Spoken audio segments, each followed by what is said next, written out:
सुप्रभातम।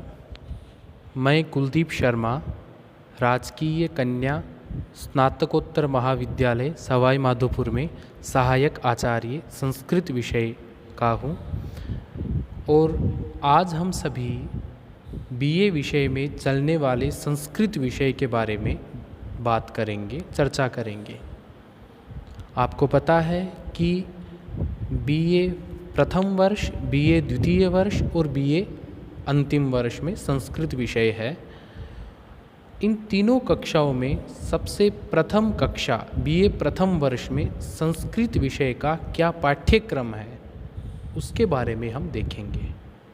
विद्यार्थियों से आग्रह है कि कक्षाओं के प्रारंभ में आप अपना सिलेबस अच्छी तरीके से देखें।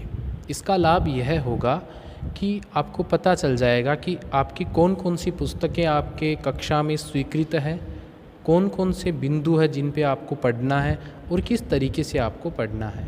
तो आज हम इस कक्षा के प्रारंभ में सबसे पहले हम सिलेबस के बारे में जानकारी लेंगे। तो मैं आपको बता दूं, सबसे पहले बीए फर्स्ट ईयर के संस्कृत विषय में 2 प्रश्न पत्र होते हैं, 2 पेपर्स होते हैं। सबसे पहला पेपर है, उसका नाम है पद्य साहित्य भारतीय संस्कृति के तत्व, व्याकरण एवं अलंकार। ऊपर ही ऊपर लिखा हुआ है, जिसमें आप देख पाओगे आपके प्रश्न पत्र का ये नाम है। उसके बाद में दूसरे प्रश्न पत्र का क्या नाम है। तो दूसरे प्रश्न पत्र आप देखेंगे कि ऊपर ऊपर लिखा हुआ है ये नाम। द्वितीय प्रश्न पत्र नाटक, कथा साहित्य, अनुवाद एवं व्याकरण। दोनों प्रश्न पत्र 100 नंबर के होते हैं। नाम आपने देख लिया। बात करते हैं सबसे पहले प्रथम प्रश्न पत्र की। प्रथम प्रश्न पत्र में 5 इकाइयों से विभाजित किया गया है। पहले पेपर में आपके 5 इकाइयाँ चलती है, 5 यूनिट चलते हैं, जिसमें सबसे ये देखो 5 इकाइयाँ आपके सामने हैं। इन 5 में से आपको सबसे पहली इकाई में रघुवंशम द्वितीय सर्ग है। कालिदास जी द्वारा लिखा गया महाकाव्य है रघुवंश महाकाव्यम, और इसमें से आपको दूसरा सर्ग पढ़ना है। इसमें श्लोक आएंगे, उन श्लोकों की व्याख्या, हिंदी अर्थ और कुछ कठिन शब्द आते हैं, उनका आपको हिंदी अर्थ आपको पता करना होगा। इसी प्रकार द्वितीय इकाई, दूसरी इकाई में आपके हैं कुमार संभवम, जिसका 5वां सर्ग है, पंचम सर्ग है। पंचम सर्ग में श्लोकों की आपको व्याख्या, हिंदी अर्थ आदि आपको सभी पढ़ने हैं। इसी प्रकार तीसरी इकाई के अंदर आती है भारतीय संस्कृति के तत्व। भारतीय संस्कृति के जो तत्व है उनमें जैसे पृष्ठभूमि, हमारे भारतीय संस्कृति का बैकग्राउंड क्या है उसके बारे में पढ़ना है। विशेषताएं, वर्ण व्यवस्था क्या है, आश्रम व्यवस्था क्या है, षोडश संस्कार, जो 16 संस्कार आते हैं वो भी हमें पढ़ने हैं। पंच महायज्ञ, त्रिविध ऋण, 3 प्रकार के ऋण होते हैं, उनके बारे में हम पढ़ेंगे। प्राचीन भारत के प्रमुख शिक्षा केंद्र, भारतीय संस्कृति का मानव कल्याण में योगदान। तो आप देख सकते हैं कि तृतीय इकाई में भारतीय संस्कृति के बारे में हमें पढ़ना होगा। इसी प्रकार इकाई चतुर्थ, चौथी इकाई है, जिसमें व्याकरण है और व्याकरण में शब्दरूप और धातुरूप है। आपने इसके पहली वाली कक्षा में आपने पढ़ा होगा कि राम है, रामो, रामाहा, ऐसे शब्द आते हैं, तो आपके बहुत सारे शब्द होंगे। इसी प्रकार धातु, भवति, भवतः, भवन्ति, पठति, पठतः, पठन्ति, ऐसे बहुत सारे धातु रूप आते हैं, उनके बारे में हम सभी पढ़ेंगे। इसके बाद में 5वीं इकाई है आपके, उसका नाम है अलंकार। अलंकार में बहुत सारे अलंकार आते हैं, उनके लक्षण क्या है, उनका अर्थ क्या है, उनके उदाहरण कौन कौन से हैं, उन सभी के बारे में विस्तृत तरीके से हम पढ़ेंगे। तो सबसे अंत में एक सारगर्भित बात यह है कि प्रथम प्रश्न पत्र को 5 इकाइयों में बांटा है। ये 5 इकाइयाँ रही और इन 5 इकाइयों में जो है वो सब इनके बारे में आपको बता रखा है। अब हम इसके बारे में विस्तृत पाठ्यक्रम है, जिसके अंदर हम कई चीज़ें देखेंगे। विस्तृत पाठ्यक्रम में लिखा हुआ इकाई 4 में हमने देखा था व्याकरण, शब्द रूप और धातु रूप। अब आपके मन में प्रश्न उठा होगा कि क्या हमें सभी के सभी शब्द रूप याद करने हैं, क्या सभी के सभी धातु रूप याद करने हैं? तो ऐसा नहीं है। आपके पाठ्यक्रम में कुछ शब्द रूप दे रखे, उनको ही आपको याद करना है। तो इकाई 4 के अंदर आपको कुछ विस्तृत बता रखा है, उसके बारे में पढ़ेंगे। देखो, शब्द रूपों में राम, कवि, भानु, पितृ, लता, मति, नदी, धेनु, वधु, मातृ, फल, वारी, सर्व, तद, एतद, इदम, अस्मद तथा युष्मत्, ये सभी के सभी आपको शब्द रूप आपको याद करने हैं। हम देखेंगे कि इन शब्दों के रूप कैसे चलते हैं, वो हम अग्रिम कक्षाओं में पढ़ेंगे। अब बात आती है धातु रूप की। तो धातु रूप आपको सभी याद नहीं करने हैं, पाठ्यक्रम में जो दे रखे हैं उन्हीं धातु रूपों को आपको याद करना है। तो कौन कौन सी धातुएं हैं देखते हैं। धातु रूप लट, लोट, लंग, विधिलिंग तथा लिट लकार। मैं आपको बता दूं कि 10 प्रकार के लकार होते हैं। उन 10 लकारों में आपके सिर्फ 5 लकार दे रखे हैं। लकार क्या होते हैं, कितने होते हैं, अग्रिम कक्षा में आपको अच्छे से बताने का प्रयास करूंगा। तो लट लकार, लोट लकार, लंग लकार, विधिलिंग लकार तथा लिट लकार में धातुएं दे रखी है पठ धातु। इसका अभिप्राय यह हो गया कि पठ धातु के आपको 5 लकार, पठ धातु के वैसे 10 लकार बनते हैं, परंतु आपको सिर्फ पठ धातु का लट लकार, लोट लकार, लंग लकार, विधिलिंग लकार तथा लिट लकार ही पढ़ना है। इसी प्रकार इन 500 लकारों में पच धातु, भू धातु, क्री धातु, अस धातु, उसी प्रकार अध धातु, हन धातु, दिव धातु, तन धातु, तुद धातु, चूर धातु, लब धातु तथा सेव धातु, ये इन सभी धातुओं के आपको 500 के 500 लकार आपको याद होने चाहिए।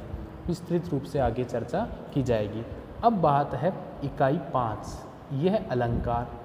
अब आपके मन में प्रश्न यह उठा होगा, अलंकार तो बहुत सारे होते हैं, क्या आपको सभी अलंकार याद करने हैं? नहीं, ऐसा नहीं है। आपको सिर्फ इसमें जो दे रखे हैं वही अलंकार आपको याद करना है।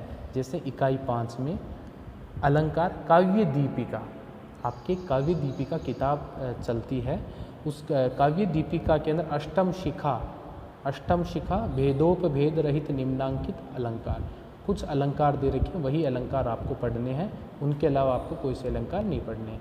जैसे सबसे पहले आता है अनुप्रास अलंकार। इन सभी अलंकारों में आपको क्या करना है, लक्षण याद करना है, उदाहरण याद करना है। जैसे मैं आपको बता दूं, जैसे अनुप्रास अलंकार है, ये बहुत सारे अलंकार दे रखे हैं, देखो आप, अनुप्रास, यमक, श्लेष, स्वभावोक्ति, रूपक, उपमा, बहुत सारे अलंकार दे रखे हैं। तो इन सभी अलंकारों में लक्षण होता है, उदाहरण होता है। मैं आपको एक एग्जाम्पल देता हूँ अनुप्रास अलंकार का। इसका आपको लक्षण याद करना है। इसका लक्षण क्या है संस्कृत में? अनुप्रासः शब्द साम्यम वैषम्येपि स्वरस्य। अनुप्रास अलंकार में शब्दों की समानता होती है। शब्द अर्थात शब्द। अब इस अलंकार का जो लक्षण है, उस लक्षण को आपको अच्छे तरीके से समझना है। फिर उस लक्षण का जो अर्थ होता है वही आपको उदाहरण में देखना है कि ये लक्षण इसमें उदाहरण में घटित होता है या नहीं होता है। तो इस प्रकार से आप सभी अनुप्रास अलंकार है, यमक अलंकार है, श्लेष, स्वभावोक्ति, रूपक, उपमा, मालोपमा, उत्प्रेक्षा, संदेह, भ्रांतिमान, व्यतिरेक, अर्थांतरन्यास, निदर्शना, अतिशयोक्ति, विभावना, विशेषोक्ति, दीपक, तुल्य योगिता, अफ्नुति, दृष्टांत एवं समासोक्ति। तो ये आपके अलंकार चलते हैं जिसका आपको लक्षण और उदाहरण आपको पढ़ना है। तो इस प्रकार से आपके जितने प्रथम प्रश्न पत्र में जो आपके विषय चलते हैं उसके बारे में हमने डिस्कशन किया। आपका पेपर के अंदर प्रश्न कौन कौन से आएंगे उसके बारे में आपको अच्छे से जानने के लिए आप सिलेबस अपने पास डाउनलोड कर सकते हो, प्रिंट आउट निकलवा के अच्छे से। ये जैसे इसमें लिखा हुआ है कि आपके कौन कौन से क्या क्या आएगी, ये आपके सिलेबस में बता रखा है। इसी प्रकार अब दिक्कत आती है कि हमारे पुस्तकें कौन कौन सी चलती है, तो इसमें सिलेबस के नीचे देखो सहायक ग्रंथ लिखे हुए हैं। ये सभी ग्रंथ आप अच्छे से देख सकते हो। इसमें सभी जो आपका सिलेबस है पूरा का पूरा इन सभी ग्रंथों में है, जिनको आप अच्छे से पढ़ सकते हैं। तो ये बात थी प्रथम प्रश्न पत्र की, फर्स्ट पेपर की। अब बात आती है सेकंड पेपर की। आपके सेकंड पेपर में क्या क्या है इसके बारे में देखेंगे। सबसे पहले इसमें भी अलग अलग इकाइयों में बांट रखा है। सबसे पहली इकाई का नाम है स्वप्नवासव दत्तम भासकृत, स्वप्नवासव दत्तम भासकृत। उसके बाद में हितोपदेश, उसके बाद में अनुवाद हिंदी से संस्कृत, उसके बाद में संज्ञा एवं संधि प्रकरण, उसके बाद में लघु सिद्धांत कौमुदी अजंत प्रकरण। तो इस प्रकार से आपके दूसरे प्रश्न पत्र में इतनी सारी पुस्तकें, इतने सारे आपके टॉपिक्स हैं। सबसे पहले आता है स्वप्नवासव दत्तम, एक नाटक है। ये भास नामक नाटककार के द्वारा लिखा गया है और स्वप्नवासव दत्तम के अंदर कुछ श्लोक भी है, कुछ वाक्य भी है, जो हम आगे अच्छे से पढ़ेंगे। इसमें आपके बहुत सारे प्रश्न आएंगे, श्लोकों की व्याख्या भी आएगी। इसी प्रकार दूसरा है हितोपदेश। हितोपदेश के अंदर मित्रलाभ नाम का एक अध्याय है, उसके बारे में हमें पढ़ना है। पंडित विष्णु शर्मा जी के द्वारा लिखा गया हितोपदेश है, जिसके अंदर मित्रलाभ नाम का एक यूनिट है, एक इकाई है। मित्रलाभ हमें पढ़ना है। अनुवाद, किसी भी भाषा के अनुवाद होते हैं, जैसे अंग्रेजी भाषा में होते हैं, हिंदी टू अंग्रेजी हम अनुवाद बनाते हैं। इसी प्रकार संस्कृत में आपको क्या करना है, हिंदी से संस्कृत में अनुवाद बनाना है। जैसे राम गांव जाता है, इसका संस्कृत में अनुवाद क्या बनेगा, रामः ग्रामम गच्छति। इसी प्रकार आपको अनुवाद बनाने हैं। इसी प्रकार आपका चतुर्थ जो यूनिट है वो है संज्ञा प्रकरण और संधि प्रकरण। संज्ञा प्रकरण एक लघु सिद्धांत कौमुदी नामक पुस्तक है, उसमें प्रथम जो प्रकरण है वो संज्ञा प्रकरण है। इसके अंदर और संधि प्रकरण, इन सभी में क्या होता है, कुछ सूत्र दिए हुए रहते हैं। सूत्र दिए हुए रहते हैं और उन सभी सूत्रों का अर्थ भी दे रखा होता है और कुछ उदाहरण भी दे रखा होता है। जैसे मैं आपको दिखाने का प्रयास कर रहा हूँ कि ये आपके लघु सिद्धांत कौमुदी की किताब है। ये लघु सिद्धांत कौमुदी की किताब है। इसमें देखो सबसे पहले ये संज्ञा प्रकरण रहा, ये अचसंधि प्रकरण, हल संधि प्रकरण, तो इस पुस्तक में आपको मिलेगा। अब मैं आपको दिखा देता हूँ कि संज्ञा प्रकरण के अंदर क्या क्या है। तो जैसे प्रारंभ कहाँ से होता है संज्ञा प्रकरण, ये यहाँ से प्रारंभ होता है। ये लघु सिद्धांत कौमुदी और अथ संज्ञा प्रकरणम नत्वा सरस्वतीं देवीं शुद्धां गुण्यां करोम्यहं पाणिनीय प्रवेशाय लघु सिद्धांत कौमुदीम। ये मंगलाचरण है, इसमें प्रार्थना की गई है सरस्वती जी से, तो ये जैसे मंगलाचरण हो गया। अब जैसे होता क्या है इसमें, जैसे ये माहेश्वर सूत्र लिखे हैं, ए ई उण ऋ लृक् ए ओम, तो ये सभी माहेश्वर सूत्र लिखे हैं, ये इसका अर्थ दे रखा है। इसी प्रकार अब क्या होता है इसमें, पहले आएगा सूत्र, जैसे सूत्र का नाम है हलंत्यम, और फिर नीचे सूत्र का अर्थ दे रखा, देखो उपदेशे अंत्यम हलित स्यात् उपदेश आद्योच्चारणम सूत्रेषु अदृष्टम पदम सूत्रांतराद अनुवर्तनीय सर्वत्र है। तो हमें क्या याद करना है, परीक्षा में आएगा सूत्र, हलंत्यम सूत्र का अर्थ क्या होता है, आपको ये अर्थ लिखना है। उपदेशे अंत्यम हलित स्यात् उपदेश आद्योच्चारणम, ये इसका अर्थ होता है। इसी प्रकार अब इसमें बता रखा है उपदेश क्या होता है, उपदेश की परिभाषा दे रखी है। इसी प्रकार अदर्शनम लोप है, प्रसक्तस्य अदर्शनम लोप संज्ञा स्यात्, तो सूत्र, सूत्र की वृत्ति। और इस प्रकार से आपको इसमें संज्ञा प्रकरण के बारे में मैंने आपको बताया। इसी प्रकार आपके संधि प्रकरण में भी सूत्र आएंगे, उसका अर्थ आएगा, उदाहरण आएगा। अस्तु, आगे चलते हैं। 5वीं जो इकाई है उसमें आपके लघु सिद्धांत कौमुदी जो मैंने आपको दिखाई थी, उसमें एक अजंत प्रकरण है। उस अजंत प्रकरण में आपको जैसे कौन कौन से शब्द राम, हरि, लता, नदी, ज्ञान तथा वारी शब्दों की रूप सिद्धि, इसमें आपको क्या करना होगा। जैसे हम बीए फर्स्ट ईयर के पहले वाली कक्षाओं में राम है रामो रामाः, रामम रामो रामान, हरि हरि हरयः, ऐसे बहुत सारे शब्द रूप याद करते थे। इस प्रकरण में आपको इतना अच्छा बताया जाएगा कि ये जो राम है, उस राम का राम है रामो रामाः बनता कैसे है, बहुत सारे प्रत्यय लगा के देखेंगे। हरि के अंदर भी हरि ही हरि हरयः है, ये बनते कैसे हैं। तो ये जितने शब्द दे रखे हैं, इन सभी शब्दों की रूप सिद्धि कैसे बनती है, इस बारे में हम विस्तृत तरीके से देखेंगे। तो मैंने आपको बताया कि प्रथम प्रश्न पत्र और द्वितीय प्रश्न पत्र में कौन कौन सी पुस्तकें चलती है आपके, और कौन कौन से आपके टॉपिक चलते हैं जिसके बारे में आपको अच्छे से पढ़ना होगा। सिलेबस के बारे में आपको बता दूं, ये आपके सेकंड प्रश्न पत्र में चलने वाली पुस्तकें हैं। ये सभी पुस्तकें हैं जिनको आप अच्छे से देख सकते हैं और आप इनको लाइब्रेरी से ले भी सकते हैं। अब मैं आपको कुछ सिलेबस के बारे में बता दूं। ध्यान रखिएगा, कोई भी पाठ्यक्रम आपकी कक्षा में रखा जाता है, उसका टारगेट सिर्फ, उसका लक्ष्य इतना ही नहीं होता है कि आप उसको रट करके आप अपनी परीक्षा में लिख दो और ग्रीष्मावकाश में आप उस पढ़े हुए चीज़ को भूल जाओ, ऐसा कतई नहीं है। संस्कृत में प्रायः यह देखा जाता है कि विद्यार्थी रटते हैं। हमें रटना भी आवश्यक है, परंतु समझ करके रटना बहुत आवश्यक है। जैसे राम शब्द है, आपने राम है रामो रामा पूरे कंठस्थ कर लिए। अब यदि आपको पता चलेगा कि राम है कि विसर्ग कहाँ से आया, रामो के जो औ लगा है वो कहाँ से आया, रामाः के कहाँ से आया, तो सबसे कुल मिला के बात यही है कि आप समझ करके याद करना है। इसका फ़ायदा क्या होगा कि इस सिलेबस का जो उद्देश्य है, उन सभी लक्ष्यों को आप प्राप्त कर सकोगे।